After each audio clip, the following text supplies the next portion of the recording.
नमस्कार दर्शक बंधु आपण को आम चैनल को स्वागत। आज कार्यक्रमटी समस्त कर्कट राशि व्यक्ति विशेषों बहुत अधिक गुरुत्वपूर्ण रही। एही वीडियो रे आपणकर संपूर्ण मई मासटी केमिति रहिबो, कौन परिवर्तन आसिबो आपणक जीवन रे एवं ग्रह मानकर गोचर राशि परिवर्तन आपणक मानक पई केमिति रहिबो, केउं क्षेत्र रे अधिक परिवर्तन आनिबो एवं आपणकर राशिटी कर्कट हेले मध्य आपणक नक्षत्र अनुଯାୟୀ शुभ प्रभाव पड़िबो ना अशुभ प्रभाव पड़िबो एवं सबुठारु बड़ कथा हेउछि कौन रहिछि प्रतिकार जा आपणकर अशुभत्व को दूर करिबो एवं शुभाशुभ फल को वृद्धि करिबो। एही वीडियो माध्यम रे आपण मानकु जणाइबी। देखंतु एही मे मासरे 4टी शुभ ग्रह करूछंती राशि परिवर्तन। 11 मे रे मंगल आसीबे आपणकर कर्मर भाव को बा दशम भाव को। 14 मे रे शुक्र आसीबे आपणकर द्वादश भाव को एवं 15 मे रे सूर्य बुध एकत्र गोचर करिवे आपणकर एकादश भाव को एवं सेठारे बनाइबे बुधादित्य राजयोग। जो कारणरू एई मे मासरे आपणकर आर्थिक समस्या रे आसीबो बड़ परिवर्तन। आपणक भाग्य देव आपणकर साथ एवं दीर्घ दिनर इच्छा अभिलाष पूरण हेबा पाई जाउछि। अनेक गुड़िए दिगरु अनेक गुड़िए लाभ आपण को प्राप्त हेबा पाई जाउछि। तेबे आसंतु जानिबा एही मे मासर केबे ठारू केउ क्षेत्र रे की प्रकार परिवर्तन हेबाकू जाउछि। किंतु वीडियोटी आरंभ करिबा पूर्वरु जदि आपणकर भी कर्कट राशि होइथाए एवं आपण भी ईश्वर को आंतरिक भक्ति एवं विश्वास करंती तेबे वीडियोटी को लाइक करंतु। कमेंट बॉक्स रे जय जगन्नाथ जय माँ लक्ष्मी अवश्य लिखि दियंतु। ता सहित आम सह जोगाजोग करिबा पई वीडियोर मध्य भाग रे एक व्हाट्सएप नंबर टी दिया जाइछि। जो नंबर साहाय्य आपण आम सह जोगाजोग करी निजर नूतन कुंडली प्रस्तुत करि परिबे, कुंडली विश्लेषण कराई परिबे किंबा आपणकर चाकरी विवाह व्यवसाय प्रेम संपर्क शिक्षा स्वास्थ्य को नहीं किछि समस्या रहिछि ताहार सहजरे एवं स्वल्प मूल्य रे समाधान करि परिबे। सेथिपाई आपण आम सह वीडियोर शेष पर्यंत जोड़ी होई रुहंतु एवं व्हाट्सएप नंबर माध्यम रे आम सह जोगाजोग करी खूब कम मूल्य रे आपणक समस्यार समाधान करंतु। एबे आसंतु कार्यक्रमटी को आग को बढ़ाइबा एवं जानिबा आपणकर राशिटी कर्कट हेले मध्य नक्षत्र अनुଯାୟୀ की प्रकार परिवर्तन आपणक जीवन रे आसीबो। देखंतु कर्कट राशिर 3टी नक्षत्र रहिछि। पुनर्वसु कर्कट बा 7/4, पुष्या कर्कट बा 8/4, अश्लेषा कर्कट बा 9/4 कर्कट राशि।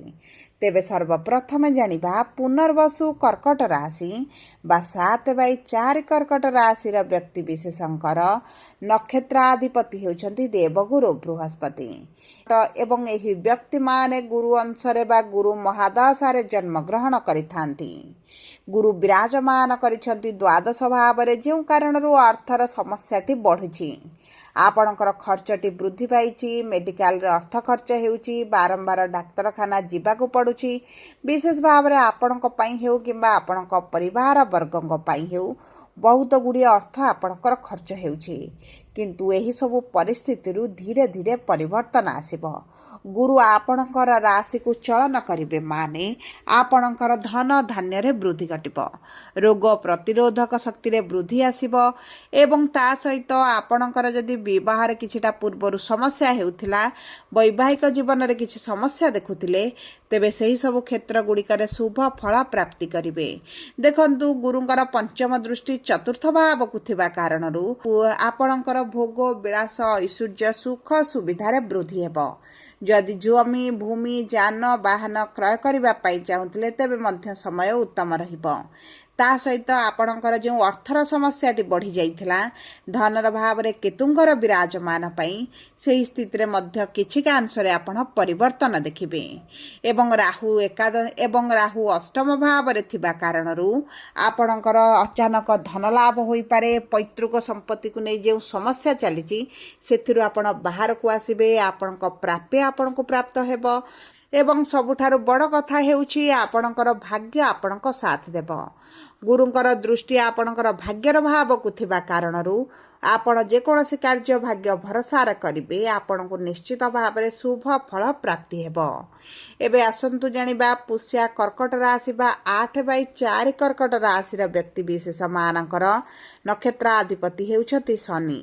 ବିରାଜମାନ କରିଛନ୍ତି ନବମ ଭାବରେ ଏବଂ ମଙ୍ଗଳଙ୍କ ସହିତ। 11 ମେ ପର୍ଯ୍ୟନ୍ତ ଆପଣଙ୍କର ବିସ୍ଫୋଟକ ଯୋଗ ରହିଛି, ଯେଉଁ କାରଣରୁ ଆପଣ ଯଦି କିଛି ଶୁଭ କାର୍ଯ୍ୟ କରିବା ପାଇଁ ଚାହୁଁଛନ୍ତି, କିଛି ମାଙ୍ଗଳିକ କାର୍ଯ୍ୟ କରିବା ପାଇଁ ଚାହୁଁଛନ୍ତି, 11 ମେ ପରଠାରୁ ଆପଣଙ୍କୁ ଉତ୍ତମ ଫଳ ପ୍ରାପ୍ତି ହେବ।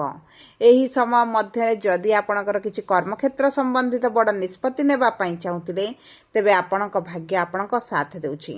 ଯଦି ସରକାରୀ ଚାକିରିର ସନ୍ଧାନରେ ରହିଛନ୍ତି, ପ୍ରିପାରେସନ୍ ହେଉଛନ୍ତି, ପରୀକ୍ଷା ଦେଉଛନ୍ତି, ଇଣ୍ଟରଭ୍ୟୁ ଏଣ୍ଟ୍ରାନ୍ସ ଦେଉଛନ୍ତି, ତେବେ ସରକାରୀ ଚାକିରି ଆପଣଙ୍କର ହୋଇପାରେ। ସୂର୍ଯ୍ୟ ଦଶମ ଭାବରେ ବିରାଜମାନ କରି ଆପଣଙ୍କର ସରକାରୀ ଚାକିରି ଯୋଗ ବନାଇବା ସହିତ ଯେଉଁ ବ୍ୟକ୍ତିମାନେ ପୂର୍ବରୁ ସରକାରଙ୍କ ସମ୍ବନ୍ଧିତ କିଛି କାର୍ଯ୍ୟ କରୁଛନ୍ତି ସେମାନଙ୍କୁ ମଧ୍ୟ ଉତ୍ତମ ଫଳ ପ୍ରାପ୍ତ ହେବ। ଏକାଦଶ ଭାବରେ ବୁଧାଦିତ୍ୟ ରାଜଯୋଗ ବନାଇବା କାରଣରୁ ଦୀର୍ଘ ଦିନର ଅଭିଳାଷ ଆପଣଙ୍କର ପୂରଣ ହୋଇଯିବ। ସନ୍ତାନ ସୁଖ ପ୍ରାପ୍ତି ହେବା ସହିତ ଆପଣଙ୍କର ଯଦି ବିବାହରେ କିଛି ସମସ୍ୟା ଆସୁଥିଲା ତାହା ମଧ୍ୟ ଆପଣଙ୍କର ଦୂର ହୋଇଯିବ। ଏବେ ଆସନ୍ତୁ ଜାଣିବା ଅଶ୍ଳେଷା କର୍କଟ ରାଶି ବା 9/4 କର୍କଟ ରାଶିର ବ୍ୟକ୍ତିବିଶେଷମାନଙ୍କର ନକ୍ଷତ୍ରାଧିପତି ହେଉଛନ୍ତି ବୁଧ। ଏହି ବ୍ୟକ୍ତିମାନେ ବୁଧ ମହାଦଶାରେ ବା ବୁଧ ଅଂଶରେ ଜନ୍ମଗ୍ରହଣ କରିଥାନ୍ତି ଏବଂ ବୁଧ ବିରାଜମାନ କରିଛନ୍ତି ଆପଣଙ୍କର କର୍ମର ଭାବରେ। ଯଦି ଆପଣଙ୍କ କର୍ମକ୍ଷେତ୍ରରେ କିଛି ସମସ୍ୟା ଚାଲିଥିଲା ତାହା ଦୂର ହୋଇଯିବ। ମାନ ସମ୍ମାନ ବୃଦ୍ଧି ହେବା ସହିତ ରୋଜଗାରରେ ବୃଦ୍ଧି ହେବ। ଆପଣଙ୍କର ଦରମା ବୃଦ୍ଧି ହୋଇପାରେ କିମ୍ବା କର୍ମକ୍ଷେତ୍ରରେ ପ୍ରମୋସନ୍ ମିଳିପାରେ। ଯଦି ଟ୍ରାନ୍ସଫର ଅପେକ୍ଷାରେ ରହିଥିଲେ ତେବେ ତାହା ମଧ୍ୟ ଆପଣଙ୍କର ହୋଇପାରେ। ତା ସହିତ ଆପଣଙ୍କର ଏକାଦଶ ଭାବରେ ଯେହେତୁ ବୁଧ ବିରାଜମାନ କରିବେ 15 ମେ ପରଠାରୁ ଆପଣଙ୍କର ଲାଭରେ ବୃଦ୍ଧି ଘଟିବ। ଯଦି ବ୍ୟବସାୟ କରୁଛନ୍ତି ଉତ୍ତମ ଫଳ ପ୍ରାପ୍ତି କରିବେ। ସବୁଠାରୁ ବଡ଼ କଥା ହେଉଛି ଯଦି ପୂର୍ବରୁ ପାର୍ଟନରସିପ୍ରେ କାର୍ଯ୍ୟ କରୁଥିଲେ ଏବଂ ଭାଗ୍ୟ ସାଥ ଦେଉନଥିଲା ଏବଂ ଭାଗ୍ୟ ଆପଣଙ୍କର ସାଥ ଦେବା ଆରମ୍ଭ କରିବ। ଯଦି ଆପଣ ସ୍ୱୟଂର ନିଜର କିଛି ବ୍ୟବସାୟ ଆରମ୍ଭ କରିବା ପାଇଁ ଚାହୁଁଛନ୍ତି ତେବେ 11 ମେ ପରଠାରୁ ଅତ୍ୟନ୍ତ ଶୁଭଦାୟକ ସମୟ ରହିଛି। ଯଦି ଆପଣଙ୍କ ବିରୁଦ୍ଧରେ କିଛି କାର୍ଯ୍ୟାନୁଷ୍ଠାନ କରାଯାଇଛି, କିଛି ମିଥ୍ୟା ଆରୋପ ଲାଗିଛି, ଦୋଷାରୋପ କରାଯାଇଛି, ସେଥିରୁ ଆପଣ ବାହାରକୁ ଆସିବେ। ଜମି ଭୂମି ଯାନ ବାହନ କ୍ରୟ କରିବା ପାଇଁ ମଧ୍ୟ ଉତ୍ତମ ସମୟ ଆପଣଙ୍କ ପାଇଁ ରହିଛି। ଯଦି ପୂର୍ବରୁ କିଛିଟା ସମସ୍ୟା ଚାଲିଥିଲା ପୈତୃକ ସମ୍ପତ୍ତିକୁ ନେଇ ତେବେ ତାହା ମଧ୍ୟ ଆପଣଙ୍କର ସମାଧାନ ହୋଇପାରେ। ସେହିଭଳି ପରିସ୍ଥିତିରୁ ମଧ୍ୟ ଆପଣ ବାହାରକୁ ଆସିପାରନ୍ତି।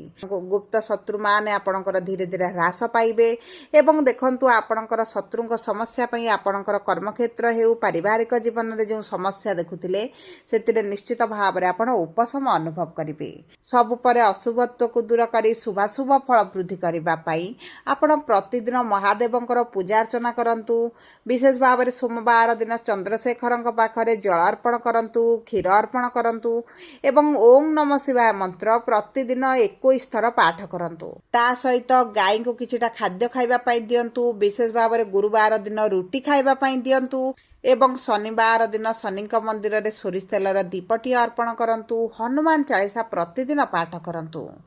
ଯଦି ଆପଣଙ୍କର ଆର୍ଥିକ ସମସ୍ୟା ବୃଦ୍ଧି ପାଇଛି ତେବେ ଆପଣ ପ୍ରତିଦିନ ଶ୍ରୀ ସୂକ୍ତମ ପାଠ କରନ୍ତୁ କିମ୍ବା ଲକ୍ଷ୍ମୀଙ୍କର 10 ନାମ ପାଠ କରନ୍ତୁ। ଆପଣଙ୍କୁ ଅତ୍ୟନ୍ତ ଶୁଭ ଫଳ ପ୍ରାପ୍ତି ହେବ। ଯଦି ଆପଣଙ୍କର କର୍କଟ ରାଶି ହୋଇଥାଏ ଭିଡ଼ିଓଟି କିଭଳି ଲାଗିଲା କମେଣ୍ଟ ବକ୍ସରେ ଲେଖି ଜଣାନ୍ତୁ। ଯଦି ଆପଣଙ୍କ ପ୍ରିୟଜନଙ୍କର କର୍କଟ ରାଶି ହୋଇଥାଏ ଭିଡ଼ିଓଟି ତାଙ୍କ ସହିତ ସେୟାର କରନ୍ତୁ। ଯଦି ପ୍ରଥମ ଥର ଆମ ଚ୍ୟାନେଲକୁ ଆସିଛନ୍ତି ଚ୍ୟାନେଲଟିକୁ ସବସ୍କ୍ରାଇବ୍ କରନ୍ତୁ। ପାଖରେ ଥିବା ବେଲ୍ ଆଇକନକୁ ପ୍ରେସ୍